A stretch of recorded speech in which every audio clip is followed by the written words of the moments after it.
Deep in the wilderness of China stands an ancient cave complex whose creators existed for only 28 years. In that brief span of time, they carved almost all of their madness, brutality, and obsessive pursuit of beauty into these stone walls. This is Xiangtangshan, a visual anomaly born in the cracks of history, a world built from stone where, for the first time, gods began to look human. For centuries, Buddhist statues had represented unreachable divinity, cold, majestic, and distant, standing beyond the reach of ordinary people. But at Xiangtangshan during the Northern Qi dynasty, a quiet revolution took place. The craftsmen began to set aside their fear of the divine and gave the Buddha an unmistakable human warmth. Look closely, and you will find these stone figures almost seem to smile at you, a smile filled with a deeply human sense of peace and serenity. The Buddhist statues you see today remain physically rooted in the Taihang Mountains of China, while their heads are now displayed in museums around the world or hidden within private collections. Xiangtangshan is not only one of the greatest achievements of Northern Dynasty's art, it is also one of the most heartbreaking examples of cultural fragmentation in Chinese history. Today, we will use these surviving visual fragments to reconstruct a magnificent dream of an age that has already been shattered. Xiangtangshan grottos are located on the eastern foothills of the Taihang Mountains and represent one of the most important surviving examples of late Northern Dynasty's Buddhist cave art in China. They were primarily carved around the 6th century during the Northern Qi dynasty. Rather than a single isolated cave, Xiangtangshan is a complete grotto complex consisting of northern and southern sections distributed along the cliffs and following the natural contours of the mountains. Geographically, this region once stood at the crossroads between the central plains of China and the cultures of the northern grasslands, giving Xiangtangshan an inherently hybrid character. On one hand, it inherited the early imperial Buddhist traditions of the Yungang grottos. On the other, it absorbed the increasingly secular and decorative tendencies of Northern Qi art. This unique position meant that Xiangtangshan was neither purely a work of court-sponsored religious art, nor simply a form of popular devotional sculpture. Instead, it became a mature example of an art form in transition. From a functional perspective, Xiangtangshan was not merely a place for religious worship, but a highly systematic Buddhist visual project. The caves were designed as integrated spatial environments. The entrance, main chamber, central altar, niches, sculptures, and ceiling decorations all work together to create a sacred space meant to be viewed, experienced through movement, and used in ritual practice. As visitors moved through the caves, they were not simply looking at a Buddha statue. They were continuously entering different layers of a carefully constructed visual structure. Its historical context is equally crucial. The Northern Qi dynasty itself was short-lived, yet it possessed an extraordinary cultural intensity. In Buddhist art, it displayed a strong spirit of experimentation and a fascination with decorative refinement. Xiangtangshan emerged from precisely this environment. It continued the sculptural traditions of the Northern Wei dynasty while placing much greater emphasis on formal beauty itself, gradually transforming Buddhist images from purely religious symbols into objects of visual and artistic contemplation. If Xiangtangshan could be summarized in one sentence, it is this: it is not simply a mountain filled with Buddha statues, but a monumental stone-carved system in which religion, political power, and aesthetics were reorganized and fused together during the late Northern dynasties. Within the northern Xiangtangshan complex, the most distinctive expression of mature northern Qi cave architecture can be found in its large central plan caves and its characteristic inverted pyramidal, or fudo, ceiling structures. These caves were not simply created by hollowing out a mountain to place Buddha statues inside. From the very beginning, they were conceived as complete spatial designs, with the entire environment functioning as a carefully constructed religious experience. If you were standing at the center of one of the great caves at northern Xiangtangshan, you would realize that you are surrounded by a carefully designed visual trap. Your eyes cannot remain fixed on a single point. Instead, they are constantly drawn upward, higher and higher. The central altar. The layered niches across the four walls and the lotus or caisson decorations on the ceiling work together to create a unified visual system. The central altar serves as the axis of the universe.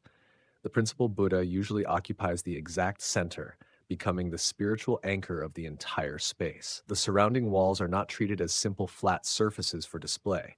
Instead, they are divided into multiple layers of niches, creating a visual rhythm similar to a narrative staircase, guiding viewers as they move around the chamber and gradually enter different levels of sacred space.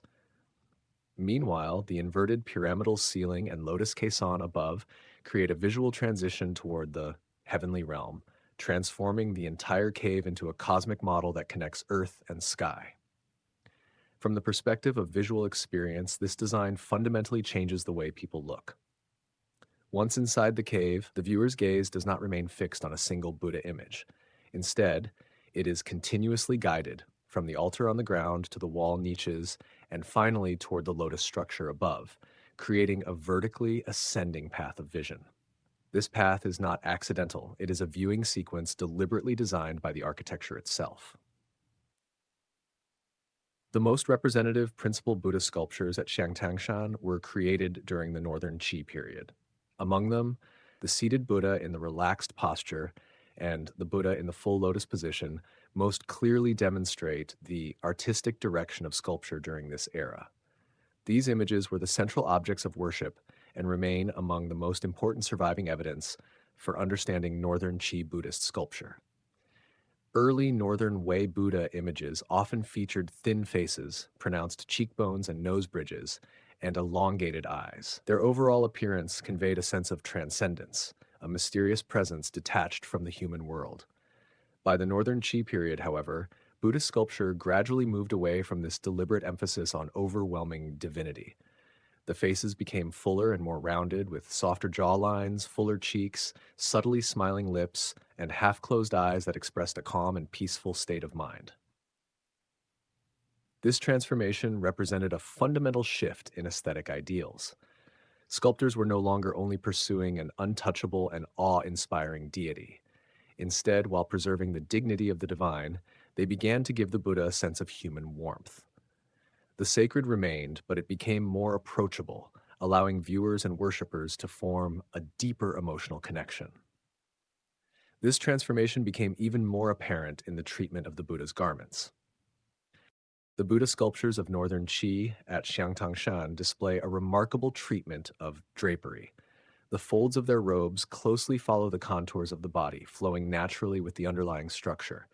The wrinkles become finer and softer, with smooth transitions between each line, as if a layer of lightweight fabric were gently resting on the body and falling naturally according to its form. This technique resembles what is often called the wet drapery method in Chinese sculpture. The stone no longer appears cold and rigid, but instead takes on the delicate texture of silk clinging to the skin after being touched by water. This approach, known in academic studies as body-conforming drapery, became one of the most representative artistic languages of Northern Qi Buddhist sculpture. Rather than directly displaying the human body, it uses the subtle relationship between fabric and form, the tension between concealment and revelation, allowing viewers to naturally perceive human proportions and physical volume. Through this method, stone sculpture achieved an unprecedented sense of softness and vitality. At the same time, sculptors of this period demonstrated a much more sophisticated understanding of human anatomy and proportion. The broad shoulders of the Buddha, the stable-seated posture, the naturally lowered arms, and the gentle, rhythmic rise and fall of the chest and abdomen together create an extraordinary sense of balance and stability. Even after enduring more than 1,400 years of weathering, many principal Buddha statues have lost their heads, hands, or even parts of their bodies. Yet from the surviving fragments, we can still clearly sense the Northern Qi craftsman's remarkable control over overall proportions, spatial volume, and sculptural rhythm. Today, when visitors enter Xiangtangshan, they encounter many principal statues that are no longer complete. Some retain only their bodies, some have faces severely eroded by time, others have had important sculptural fragments removed in modern history, and scattered among museums and private collections around the world. Yet, these remaining stone fragments are still powerful enough to reveal the extraordinary heights reached by Northern Qi sculpture. They also represent a crucial milestone in the evolution of Chinese Buddhist art, a transition from the monumental grandeur of early periods toward a more mature and refined realism. Within the sculptural system of Xiangtangshan grottos, the bodhisattvas and attendant figures best reveal the dramatic transformation in artistic style during the Northern Qi period. These figures were traditionally placed on either side of the principal Buddha, serving protective and accompanying roles. However, during the Northern Qi, they gradually evolved from merely functional supporting figures into an independent sculptural language with powerful expressive qualities. Especially in the Northern Qi sculptures at Xiangtangshan, bodhisattvas and attendant figures underwent a significant visual transformation. They were no longer simply static religious symbols standing beside the Buddha, but became visual figures with their own bodily rhythm, movement, and spatial presence. From a structural perspective, the most recognizable feature of these bodhisattva figures is the strong layered relationship between their head ornaments and body forms. Their tall crowns are often highly complex, extending upward and creating a strong vertical visual pull. Their faces, meanwhile, become softer and calmer, no longer carrying the same sense of distance and otherworldliness that characterized Northern Wei sculpture. Necklaces, armlets, and chest ornaments overlap in multiple layers, naturally descending from the neck and creating a decorative rhythm that gradually unfolds from top to bottom. The entire body appears to be wrapped within a structured system of luminous ornament. The most important transformation, however, occurred in the body itself. Within the Northern Qi sculptural tradition of Xiangtangshan, the rigid stability of earlier forms began to loosen. The bodies of bodhisattvas developed a clear three-part bending structure. The head tilts slightly, the upper body shifts gently to one side, and the lower body responds with a subtle counterbalance. This S-shaped posture is not dramatic, but it is enough to break the static balance of an upright figure and introduce an inner sense of movement. Through this transformation, the sculpture moved away from being merely a standing symbol and became a body with rhythm. At the same time, the system of clothing and ornamentation also underwent a major change. Long skirts now followed the body closely, no longer creating rigid outlines through sharp geometric folds as in earlier periods. Instead, they flowed naturally along the curves of the body and became integrated with the underlying structure. The folds of the garments no longer dominated the figure. They served the rhythm and movement of the body itself. Especially around the legs and lower hems, the folds create subtle waves, giving the static stone figure an illusion of continuous motion. Together, these changes produced a fundamental transformation. The bodhisattva was no longer merely a sacred attendant standing beside the Buddha, but became a fully realized human-like form with its own aesthetic expression and sculptural vitality. It is important to note that a significant number of these bodhisattva sculptures were dismantled and dispersed in modern times. Every empty space we see here today corresponds to a missing figure, a solitary fragment now displayed in a gallery across the ocean or hidden within a private collection. This separation has given the surviving bodies a unique sense of the power of absence. Even so, these remaining fragments still allow us to clearly reconstruct their original artistic logic. They were never isolated pieces of sculpture, but parts of a highly unified system of the human form.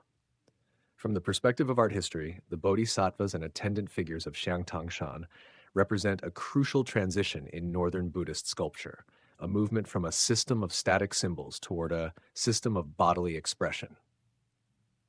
They were no longer merely secondary symbols within a religious hierarchy, but independent sculptural forms capable of carrying movement, ornamentation, and aesthetic tension. If the principal Buddha represents the softening of divinity, then the bodhisattvas and attendant figures represent the artistic transformation of the body.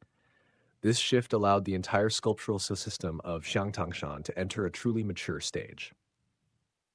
Within the overall visual system of Xiangtangshan grottos, if the principal Buddha represents central order and the bodhisattvas and attendant figures represent the unfolding of the body, Then the flying celestial beings and musical heavenly figures are the most dynamic elements of the entire space and the closest to what we might call pure visual art. These relief sculptures are typically found on cave ceilings, around the edges of caisson structures, and along decorative bands above niches. They do not serve as the central narrative focus of Buddhist rituals, yet visually they play an essential role, transforming an enclosed stone chamber into a heavenly realm in motion. Among them, the flying apsaras are the most iconic examples. In the flying apsara figures of northern Xiangtangshan, the most distinctive feature is the highly developed system of long, flowing ribbons. The bodies of the apsaras themselves often do not occupy the visual center. What truly creates the sense of movement are the long ribbons extending from their shoulders, arms, or waists. These ribbons are no longer simple decorative elements. They are transformed into clearly directed trajectories of motion. They rise, spiral, and intersect through space, sometimes forming circular or even helix-like structures. As viewers look upward, these flowing lines create a powerful illusion of movement, making the stone itself appear to come alive. This effect is especially intensified in the upper areas of the caves. The inverted pyramidal ceilings and caisson structures provide a natural canvas of the sky, where flying apsaras and lotus motifs together create a visual system expanding around a central point. The viewer's gaze spreads outward from the central lotus, then is guided back through the movement of the ribbons, forming a continuous circular path of vision.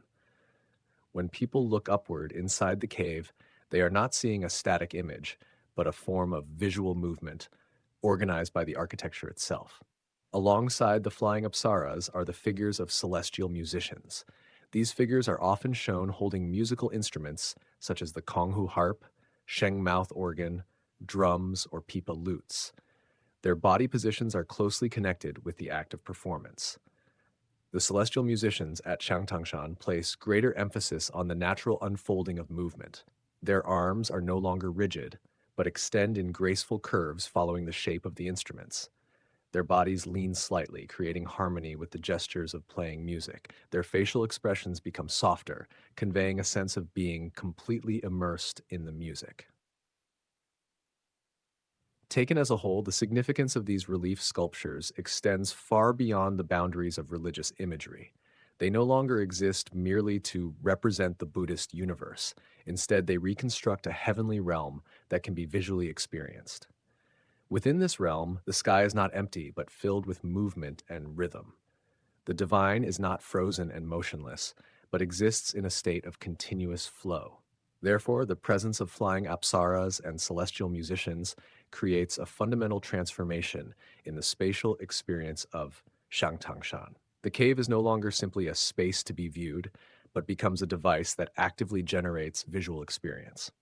As visitors look upward within the chamber, they are not merely observing decoration. They are drawn into an unfolding movement of vision that continues through the entire space. The mature visual order of Xiangtangshan grottos does not exist only in its Buddha statues and human figures. It is also deeply embedded in those seemingly secondary decorative systems. Elements such as lotus transformations, jeweled canopies, niche frames, flaming mandorlas, and honeysuckle pattern borders are not merely decorative fillers. They form the fundamental structure of the cave's entire visual language. The first is the lotus system. Lotus imagery appears throughout Xiangtangshan grottos with remarkable frequency, from the inverted lotus bases beneath Buddha statues to the lotus caissons on cave ceilings and to the lotus petal borders surrounding niches. Together, these elements create a complete visual structure connecting the upper and lower spaces of the cave. The lotus is not only a symbol of purity or Buddhahood. More importantly, it functions as a mechanism for establishing a clear visual center within the space. The treatment of the inverted lotus pedestal is especially significant. It transforms the Buddha from a sculpture simply placed on the ground into an image elevated above ordinary physical space, occupying an independent visual level. The lotus throne acts as a structural support point, separating the Buddha from the everyday world and placing it within a specially constructed religious coordinate system. Next comes the system of jeweled canopies and niche frames. The jeweled canopy is usually positioned above the Buddha image. Its structure resembles a miniature architectural form, with layers of carved details creating the visual impression of a ceremonial canopy. It is not merely ornamental, it functions like a symbolic roof, visually crowning and protecting the Buddha. The niche frames, meanwhile, serve as the boundaries of the cave interior.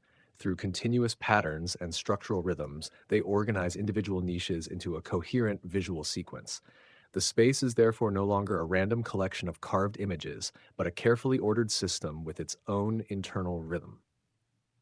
The third element is the flaming mandorla. Flaming mandorlas are commonly found behind principal Buddhas or important bodhisattvas.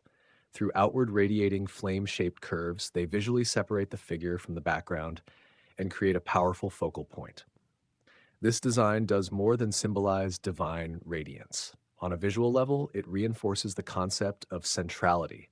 The flaming pattern functions as both decoration and structure, creating a stable visual focus within the space and naturally directing the viewer's attention toward the Buddha at the center. Finally, there is the system of continuous border patterns, such as the honeysuckle motif. Honeysuckle patterns, with their continuous and repeating botanical forms, create the most typical visual boundary language within the cave.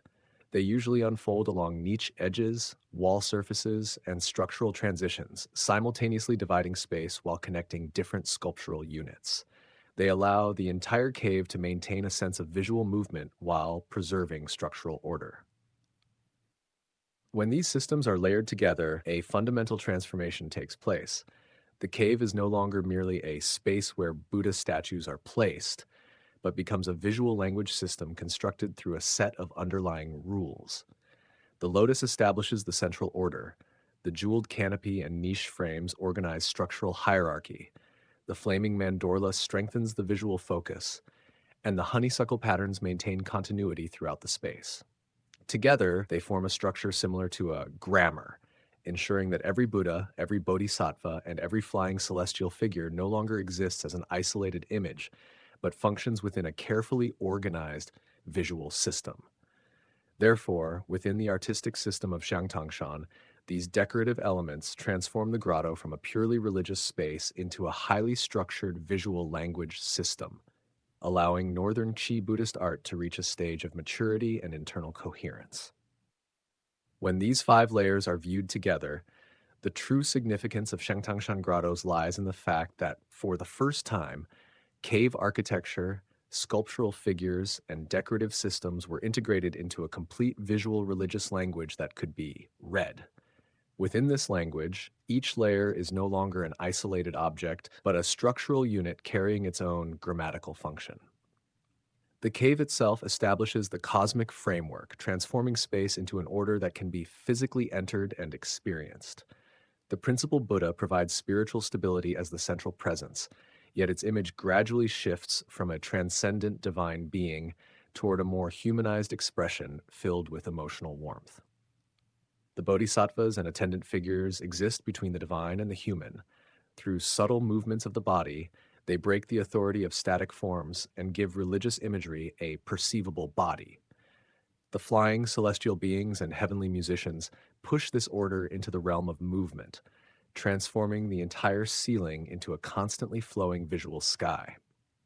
Meanwhile, the decorative systems function like the rules of grammar themselves, controlling centrality, boundaries, rhythm, and repetition, bringing every image into a highly organized structural network. Through the interaction of these multiple layers, Xiangtangshan reveals a clear overall transformation. The Buddha is no longer an absolutely transcendent deity, but gradually becomes more humanized and emotionally accessible. The cave is no longer a closed container, but a theatrical space designed for movement and viewing. Decoration is no longer an additional embellishment, but a structural rule that determines the entire visual order. This is what defines Xiangtangshan's historical position.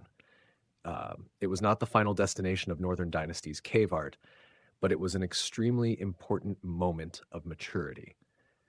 Here, the earlier Northern Way visual language, centered on monumental scale and overwhelming sacred power, was reorganized into a more complex, systematic, and viewer-oriented visual religious system.